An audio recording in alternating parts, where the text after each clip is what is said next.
अगर जिंदगी में सुकून चाहते हो तो फोकस अपने काम पर करो, लोगों की बातों पर नहीं।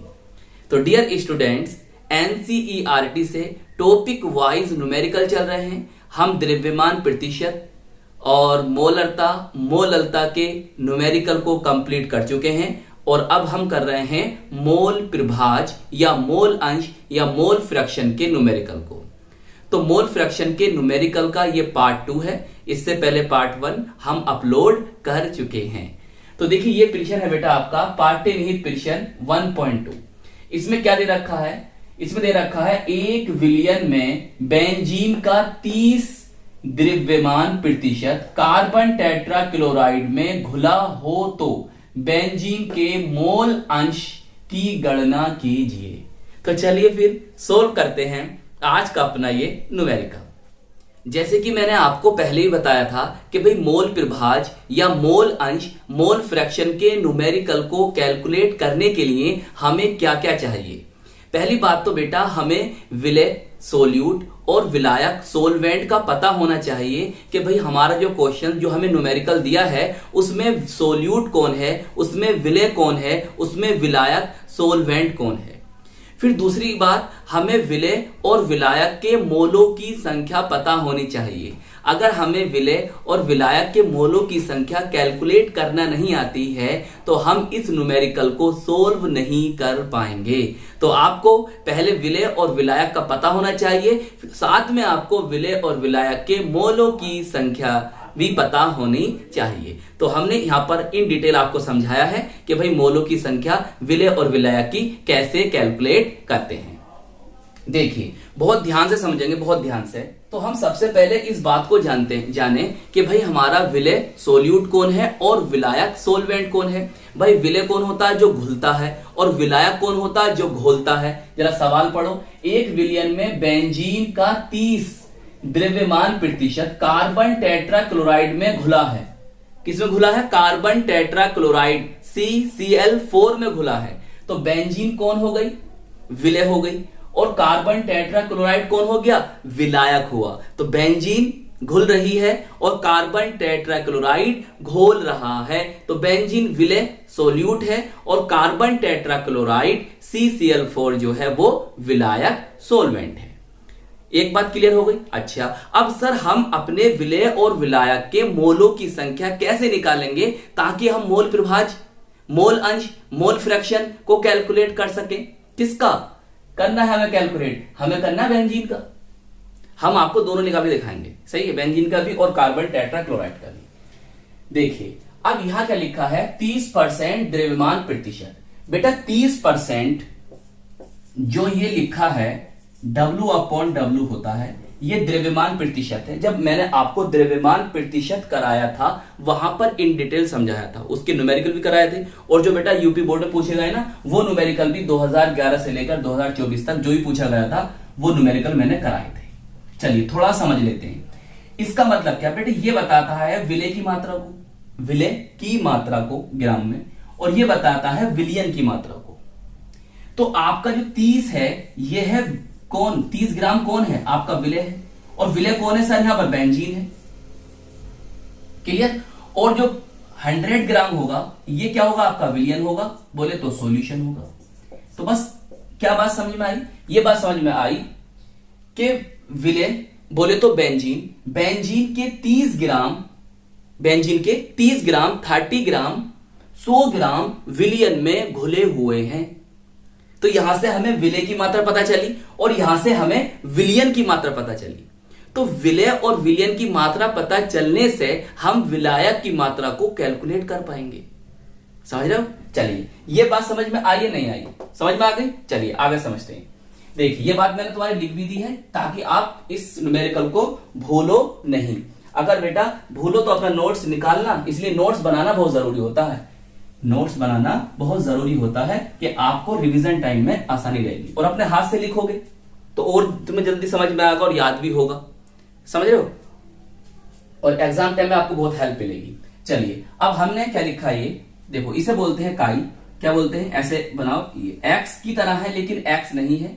और यहां पे लिखा मैंने क्या? C6H6। इसका मतलब हुआ बेंजीन का मोल प्रभाज या मोल अंश। क्या करना है, कैलकुलेट करना है। तो देखिए विलय कौन है, हमारी बेंजीन है, और बेंजीन का द्रव्यमान बेटा कितना आया, 30 ग्राम आया सर, 30 ग्राम लिख दिया। बेंजीन का हमें मोलर द्रव्यमान या अणुभार, मोलिक्यूलर वेट, इसे इंग्लिश में कहते हैं क्या है, मोलर मास कहते हैं। कैसे निकालेंगे भाई, कार्बन के कितने परमाणु है सर, 6 है, और कार्बन का परमाणु भार, एटॉमिक वेट या परमाणु द्रव्यमान, एटॉमिक मास कितना होता है, 12 होता है, सही है। फिर हाइड्रोजन कितने एटम है सर, 6 हैं, और कितना होता है इसका परमाणु भार सर, लगभग 1 होता है। जब आप इसे कैलकुलेट करोगे तो बेटा कितना आ जाएगा, नीचे सामने लिख देता हूं, 78 ग्राम पर मोल आ जाएगा। अब देखो आपको द्रव्यमान पता चल गया, आपको मोलर द्रव्यमान पता चल गया, तो अब हम जो है बेंजीन के मोलों की संख्या निकाल लेंगे। सही, ऐसे n बनाया और यहां पे लिख दिया C6H6, तो इसका मतलब होता है बेंजीन के मोलों की संख्या। कैसे निकलती है भाई, बेंजीन का द्रव्यमान लिखो और बेंजीन का मोलर द्रव्यमान लिखो, तो मोलों की संख्या निकलकर आ जाएगी। देखो बेंजीन का द्रव्यमान कितना है सर, 30 है, और मोलर द्रव्यमान सर 78 है। जब आप 30/78 को कैलकुलेट करोगे तो बेटा आपका निकल कर आएगा कितनी मोल संख्या, 0.385 मोल। बताओ समझ में आई थी बात। चलिए सर, तो हमें विलेय के तो सब कुछ पता चल गया, हमें विलेय के मोलों की संख्या पता चल गई। अब विलेय की पता चल गई हमें मोलों की संख्या, अब विलायक की मोलों की संख्या निकालोगे। सर विलायक का तो द्रव्यमान हमें दे नहीं रखा है। अरे बेटा विलेय का द्रव्यमान दे दिया सर, पता चल गया। विलियन का द्रव्यमान पता चल गया सर, पता चल गया। तो मैंने आपको क्या रिलेशन बताया था, क्या बताया था बताओ, कि विलेय का विलियन बराबर क्या होता है, विलियन बराबर विलेय प्लस विलायक होता है। तो विलियन का द्रव्यमान बराबर विलेय का द्रव्यमान प्लस विलायक का द्रव्यमान। तो विलायक का द्रव्यमान निकालने के लिए विलियन का द्रव्यमान माइनस विलेय का द्रव्यमान, विलायक का द्रव्यमान बराबर विलियन का द्रव्यमान माइनस विलेय का द्रव्यमान, बस ऐसे निकालते हैं। अगर आप मेरे शुरू से न्यूमेरिकल देखते हुए आ रहे हैं ना, तो ये आपको प्रॉब्लम नहीं आएगी जो मैं आपको समझा रहा हूं, क्योंकि मैंने इन डिटेल सब समझाए हैं कैसे विलायक का द्रव्यमान निकालते हैं। वहां पर आए बेटा इसका न्यूमेरिकल पीछे भी। चलिए, तो विलियन का द्रव्यमान सर 100 ग्राम है, सही है, और बेटा विलेय का कितना है सर 30 ग्राम है, 30 है ना, अरे 30%, हाँ 30, तो कितना आ जाएगा, ये आ जाएगा हमारा 70, कितना ग्राम में, ग्राम में आ गया। अब देखो CCl4 का मोलर द्रव्यमान निकालो। भाई CCl4 का अगर आप मोलर द्रव्यमान निकालोगे तो फिर कैसे चलेगा, जब भी तो मोलों की संख्या निकाल पाओगे। कितना गया, 70 ग्राम आ गया। बताइए इतनी बात समझ में आ रही नहीं आ रही आप लोगों में। तो निकालो कार्बन कितना होता है भाई, कार्बन का परमाणु भार 12 होता है सर, सही है, रख दिया 12। Cl कितने परमाणु है सर, 4 हैं, और इसका होता है 35.5। क्लियर। देखिए जब आप कैलकुलेट करोगे तो आपका आ जाएगा यहां पर 154 मोल। सही, इतनी तो कैलकुलेशन आती होगी ना, सही है। देखो अब हम जो हमारा विलायक है कौन, कार्बन टेट्राक्लोराइड, इसके मोलों की संख्या निकालेंगे। तो इसका मोलर द्रव्यमान हमें कितना दे रखा है भाई, कितना दे रखा था सर, 70 है, 70 आ गया। और इसका इसका द्रव्यमान 70 और इसका मोलर द्रव्यमान 154। जब आप कैलकुलेट करोगे तो कितना आएगा बताओ, जब आप इसे कैलकुलेट करोगे तो आपका आ जाएगा बेटा 0. शायद दिखाई दे रहा है, इधर देखना पड़ेगा यार मुझे, 0.545, कितना आएगा 0.454 मोल। सही, मैं देखता हूं दिखाई दे रही आपको, हाँ बेटा ये दिखाई नहीं दे रही आपको, तो मैं यहां लिख देता हूं, कितना आएगा हमारा 0.454 मोल। सही, कैलकुलेशन भी आप भी कर लेना, वैसे इतनी आ गई कैलकुलेशन। सही, अब आप इंटर के स्टूडेंट हैं तो इतनी तो कैलकुलेशन आपसे आनी चाहिए। बताइए इतनी बात समझ में आ गई। अब देखिए हमें बेंजीन का मोल प्रभाज कैलकुलेट करना था भाई, हमें किसका, बेंजीन का मोल प्रभाज कैलकुलेट करना था। तो कैसे निकालेंगे भाई, बेंजीन के मोलों की संख्या लिखोगे और विलियन में विलेय और विलायक के मोलों की संख्या का योग कर दोगे। भाई ये है आपका कौन, बेंजीन के मोलों की संख्या बटे बेंजीन और आपका कार्बन टेट्राक्लोराइड के मोलों की संख्या। ऐसे तो निकालते हैं हम, किसी का भी मोल प्रभाज कैसे निकालते हैं, ऐसे निकालते हैं कि अगर हम विलेय का मोल प्रभाज निकाल रहे हैं तो विलेय के मोलों की संख्या बटे विलियन में उपस्थित समस्त मोलों की संख्या। तो विलयन में समस्त मोल होंगे किसके? अरे भैया विलयन ही बना किससे है? विलय और विलायक से। तो समस्त मोल किसके होंगे? विलय और विलायक के मोल।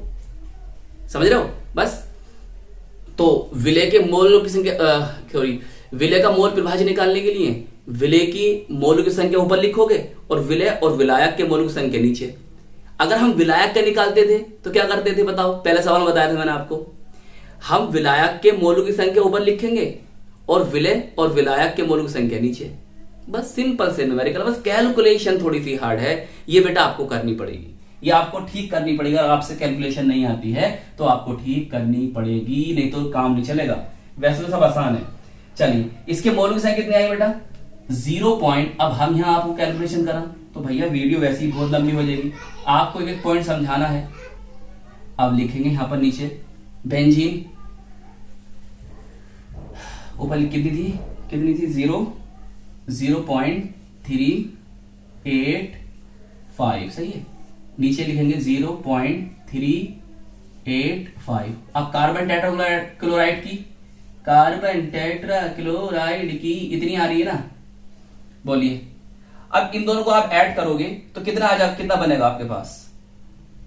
कितना बनेगा? आपका बनेगा 0.385 अपॉन, ये बन जाएगा आपका 0.839। सही है। जब आप इसे आगे कैलकुलेट करोगे तो आपका आंसर निकल के पता कितना आएगा? आपका आ जाएगा, देखो इसे ऐसा बनाओ, ऐसा करके बनाओ और यहां सही, ये बनी C6H6। बताओ आगे जब कैलकुलेट करोगे तो आपका आगा बेटा निकल के 0.459। ये हो गया आपकी किसकी? बेंजीन का मोल अंश। मात्रक नहीं होगा इसका यूनिट नहीं होता है। अब ऊपर भी मोल है, नीचे ही मोल है, कट जाएंगे तो क्या मात्रक बनेगा इसका? कुछ मात्रक नहीं होता। मोल परिभाषा का कोई मात्रक नहीं होता है। और ये भी याद रखना, ये ताप पर निर्भर नहीं करती है, टेम्परेचर पर डिपेंड नहीं करती है। देखो भाई हमसे पूछा था बेंजीन के मोल अंश या मोल परिभाज मोल फ्रैक्शन, हमने निकाल दिया, हमारा सवाल हो गया कंप्लीट। लेकिन अगर आपसे बाई चांस पूछ लेता है कि भाई हमें कार्बन टेट्राक्लोराइड का भी मोल अंश बताओ, तो कैसे करोगे? तो उसके लिए आपके पास दो तरीके हैं। पहला तरीका जैसे मैंने ये करा है वैसे करो, कार्बन टेट्राक्लोराइड CCl4 यहां लिखो और उसके मोलों की संख्या यहां लिखो और बाकी ऐसे रहने दो। एक तरीका है ये, जैसे ये करा। और एक तरीका है ये वाला जो मैं आपको बता रहा हूं। देखो फर्स्ट वीडियो में मैंने इस बात को इन डिटेल समझाया, इसीलिए वो वीडियो लगभग 19 मिनट की हो गई। एक न्यूमेरिकल कराया और वो 19 मिनट में कराया। बेटे एक न्यूमेरिकल 19 मिनट में कराया तो बंदे ने कुछ तो समझा ही होगा यार। सही है। तुम 2-2 मिनट 5 मिनट की वीडियो देखो, आराम से खुश रहो, पता ही चलता तुम्हें कि ये कैसा आया, कहां से आया। मैंने यहां आपको हर बात क्लियर कर दी, या नहीं करी है? बताना आप मुझे, नहीं करी हो तो आप 1 में से लेस कर दो इसे, 0.459। तो कितना आ जाए, कितना बनेगा? ये बनेगा बेटे आपका 0.541। सही, चेक करना, यही बनेगा वैसे तो। सही, देख लो सवाल कहीं मिस्टेक तो ना हो गई। देखता हूं यार मैं एक बार, वैसे मिस्टेक तो कहीं हुई नहीं है, मात्रक आगा नहीं इसका, यही वैल्यू निकल कर आएंगी। सब सही है बेटा, नोट कर लो, नोट कर लो इसे। सही, पिछले न्यूमेरिकल में एक छोटी सी मिस्टेक मुझसे हो गई थी, वो खैर मैंने एडिटिंग में ठीक कर दी।